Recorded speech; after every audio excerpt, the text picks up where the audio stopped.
පැවිලියන් එක විනාශ කරලා දානවා. කවුද මේකට එකතු වෙන්නේ කියලා. අනික දැන් තමයි රහස් ටිකෙන් ටික එළි වෙන්න පටන් ගන්න. යෝචෙන් එක්ක ටිකක් අවුලෙන් ඉන්නේ. ජෝෂුවන් මැරුව අපිට මේ පොඩි ස්කයි මෙන්ෂන් එලයන්ස් එක දූවිල්ලක් තරම්වත් ලොකු දෙයක් නෙමෙයි. Hi guys, ඔයාලා මේකතු වෙලා ඉන්නේ වැරදුදු දෙන කතා මාලාවෙන් නවල් රිවිව් එකත් එක්ක. නවල් රිවිව් එක කීවට අපි මෙතනදී කරන්නේ නවල් එක සහ කතාව කම්පෙයාර් කරන එක. ඒ වගේම මෙතනදී කලින් එන්න තියෙන එපිසෝඩ් ගැන ස්පොයිල් වෙන නිසා ස්පොයිල් වෙන්න කැමති නැති යාළුවෝ වීඩියෝ එක මෙතනින් නවත්තලා කතාව නෝමලි බලාගෙන යන්න. එහෙනම් ඉතින් වෙනද කියනා වගේම අපේ channel එක subscribe කරලා වීඩියෝ එක like එකක් දාලා ඔයාලා වගේම ඩොංගුහා බලන්න කැමති යාළුවන්ට මේ වීඩියෝ එක share කරන්නත් අමතක කරන්න එපා කියන ගමන් අපි යන් අද වීඩියෝ එකට. රිවිව් නැතත් ඔයාලා එපිසෝඩ් එක බලලා තියෙනන් දැන්නවත් දන්නවා වැටෙන දරු මණ්ඩවයට පහර දෙන්න ප්‍රධාන වශයෙන් බැන්සෙල්ලා 3 දෙනෙක් ආවා.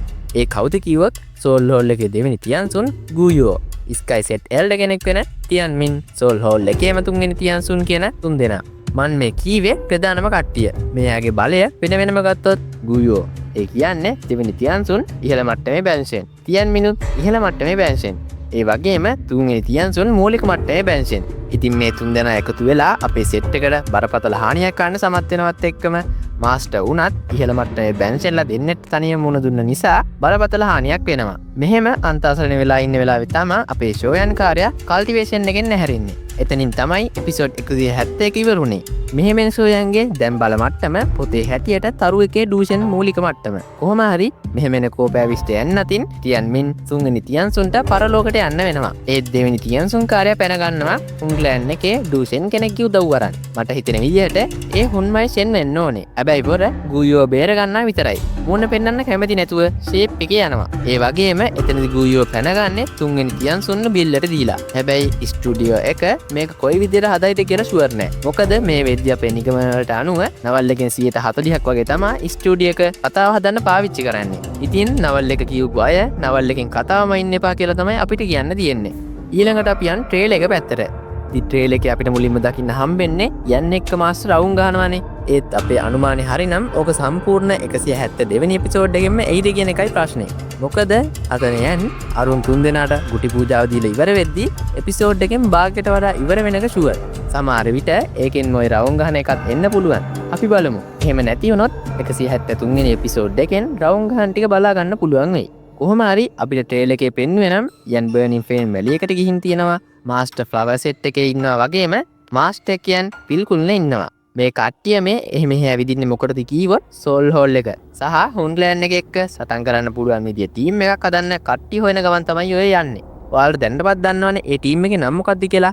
ඒ තමයි යන්ගේ ස්කයි මෙන්ෂන් එලයන්ස් එක. අපි ඉස්සරහ එපිසෝඩ් වලින් බලමු කවුද මේකට එකතු වෙන්නේ කියලා. නවල් එකේ හැටියෙන් නම් මුලින්ම අපේ සෙට් එක යනවා පැවිලියන් එකට උන දෙයට රිටර්න් එක දෙන්න ස්කයි සෙට් එක විනාශ කරන්න. ඊළඟට වින්ලයිට් පැවිලියන් එක විනාශ කරලා දානවා. ඊට පස්සේ එතෙන්ට හන්් ක්ලෑන් එකට එන්න කියලා ඒක වෙනම ස්ථාපිත කරනවා. ඒ මොකද කිව්වොත් යන්න බේරගත්තට කෘතගුණ වශයෙන් තමයි ඒක කරන්නේ. ඊළඟට ෆ්ලවර් සෙට් එකයි බර්නින් ෆ්ලේම් වැලි එකයි එකතු කරගන්න සමත් වෙද්දී පිල්ටවර් එකට යන්න තමයි තියෙන්නේ. යාළුවනේ ඔයාලට පොඩි රහසක් මම මෙතනදී කියන්නම්. ඒක තමයි පිල්ටවර් එක ඇතුලේ තවත් පොඩි පිල්ටවර් එක කියලා එකක් තියෙන්නේ. ඒකට යන්න පුළුවන් වෙන්නේ 8 වෙනි මට්ටමේ පිල්ලයක් හදන්න පුළුවන් ඇල්කමිස් කෙනෙක්ට විතරයි. ඒ වගේම ඒ පිල් එකට පාට 7ක පිල් ලකුණු ආකර්ෂණය කරගන්න පුළුවන් වෙන්න ඕනේ. තව දෙයක් තමයි සෝල් ස්ටේට් එකේ ඉන්න ඇල්කමිස් කෙනෙක් වෙන්නත් ඕනේ. ඔයාලට ඔය පේන්න තියෙන ෂුවන් කොන්සී එක්ක අනිත් ප්‍රධාන එල්ඩර්ස්ලා දෙන්නට වඩා මෙතන ලොකු පරාසයකට විහිදලා තියෙනවා. අනික දැන් තමයි රහස් ටිකෙන් ටික එළි වෙන්න පටන් ගන්න. ඒ වගේම අපිට ඉස්සරහ එපිසෝඩ් වලදී හම්බෙන්න ඉන්න ප්‍රධාන වශයෙන් මේ දෙන්න. ඒ කියන්නේ බර්නින් ෆ්ලේම් වැලි එකේ දැන්ට ඉන්න ඇන්සෙස්ටර් වෝ යූ තරු එකේ මධ්‍යම මට්ටමේ ඩූෂන් කියලා තමයි නවල් එකේ නම් බල මට්ටම ගැන සඳහන් වෙන්නේ. තව කතාව ඉස්සරහට යද්දී එයාගේ බල මට්ටම තරු දෙකේ ඩූෂන්. ඊළඟට ෆ්ලවර් සෙට් එකේ ෆෙරිසින් එක්ක ෆේරි හුවා මධ්‍යම මට්ටමේ බැන්සෙන් සහ ඉහළ මට්ටමේ බැන්සෙල්ලා දෙන්නෙක් විදිහට ගන්න පුළුවන්. තව ඉස්සරහට අපිට ෆිල්ටවර් එකේ ප්‍රධානියා ටයර් 9 මෙඩිකල් පිල්ලයක් කියලා නවල් එකේදී හම්බෙද්දී ෆිල්ටවර් එකේ එල්ඩසීට් 10ක් ගැන කියවෙනවා. යාළුවනේ ඉස්සරහට මෙන්න මෙයත් එක්ක යන් කරට කර සටන් කරනවා ඔය එල්ඩ සීට් එක්කට. මොකද ඒකෙන් තමයි ස්කයි මෙන්ෂන් එලයන්ස් එකට ෆිල්ටවර් එක කැමති කරගන්න chance එකක් තියෙන්නේ. යාළුවනේ මෙයා ගැන කිව්වොත් මෙයාට කියන්නේ හුවෝෂින් කියලා. තවත් විදිහකට පරණ දාක්ෂ හුවෝ කියලා කියනවා. මේ හුවෝෂින් ඉස්සර අපේ මාස්ටර් යෝචෙන්ලා තරුණ කාලේ තිබ්බ පිල්ගතනින් ටූර්නමන්ට් එකෙන් යෝචෙන්ට බැරෙන නිසා යෝචෙන් එක්ක ටිකක් අවුලෙන් ඉන්නේ.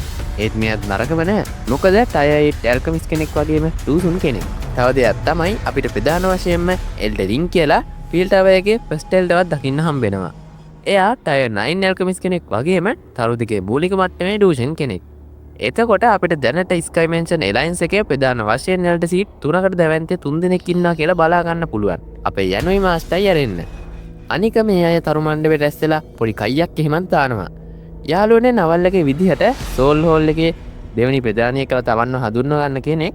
ඒ කියන්නේ තරු තුනේ ඩූෂන් කෙනෙක් කින්ඩියක් දාලා යන්නත් එනවා. පොර ඇවිල්ලා කියන්නේ නම් ෂෝෂුවන්න මැරුව අපිට මේ පොඩි ස්කයිමෙන්ෂන් එලයින්ස් එක දූවිල්ලත් තරම්වත් ලොකු දෙයක් නෙවෙයි කියලා. යාළුවනේ තාවකාලික ලෙස අපේ මාස්ටර් යෝචෙන් තමයි නවල්ලගේ හැටියට ස්කයිමෙන්ෂන් එලයින්ස් එකේ තාවකාලික ප්‍රධානියා. ඒ වගේ මුලදි කියන්න බැරිනු දෙයක් තමයි අපේ යන් ටයර් 9 මෙඩිකල් බිල් එකක් හදනවා එල්ඩ සීට් එකක් ගන්න. ඒවා ඉතින් ඉස්සරහට බලා ගන්න පුළුවන් නෙයි. මේ සිද්ධිය ඔක්කොගෙම පස්සේ තමයි යන් ඩිබොනික් ලෝටස් ෆේම් එක හොයන් යන්න පටන් ගන්න. දැනට ඒ ටිකෙන් මම මේ වීඩියෝ එක නවත්තන්නම්. අනික තව පොඩි දෙයක් කියන්නම්. 171 වෙනි එපිසෝඩ් එකේදී යන්ගේ එන්ට්‍රිය මීට වඩා හොඳට දෙන්න තිබ්බ කියලා මට නම් හිතෙනවා. තව දෙයක් තමයි මාස්ටර් යෝචෙන් සිහි නැති වෙන්න ගුටි කාපු එකෙන් ටිකක් පොර බාල්දු කරා වගේ තුනා හැබැයි. මොනා වුණත් ඒකෙන් නට බල මට්ටම් වල වෙනස පෙන්වන්න හැදුවත් දන්නේ නැහැ. කොහොම හරි මගේ අදහස තමයි ඒ කීවේ. ඔයාලටත් ඔයාගේ අදහස යටින් කමෙන්ට් එකක් දාගෙන යන්න පුළුවන්. අපි බලමු ඔයාලගේ අදහස් මොනවද කියලා. ඉතින් අදට මේ වීඩියෝ එක නවත්තන්නම්. නැත්නම් මුළු කතාවම ස්පොයිල් කරා කියලා අපිට වටෙන්ම බැනුම් අහන්නත් වෙනවා. හැබැයි ඔය ඉවසිල්ලක් නැති අයට තමයි මේ වීඩියෝ එක අපි හදන්නේ. ඒක නිසා අපි මුලදීම කියනවා ස්පොයිල් වෙන නිසා කැමති අය විතරක් බලන්න. අනික් අය කතාව නෝමල් එකේ බලාගෙන යන්න. එහෙනම් අපේ YouTube channel එක subscribe කරන් FB page එක රැස් වෙන්න අමතක කරන්න එපා කියන ගමන් අදට අපි ගිහින් එන්නම්. අපේ යාළුවෝ හැමදෙනාටම ජය වේවා.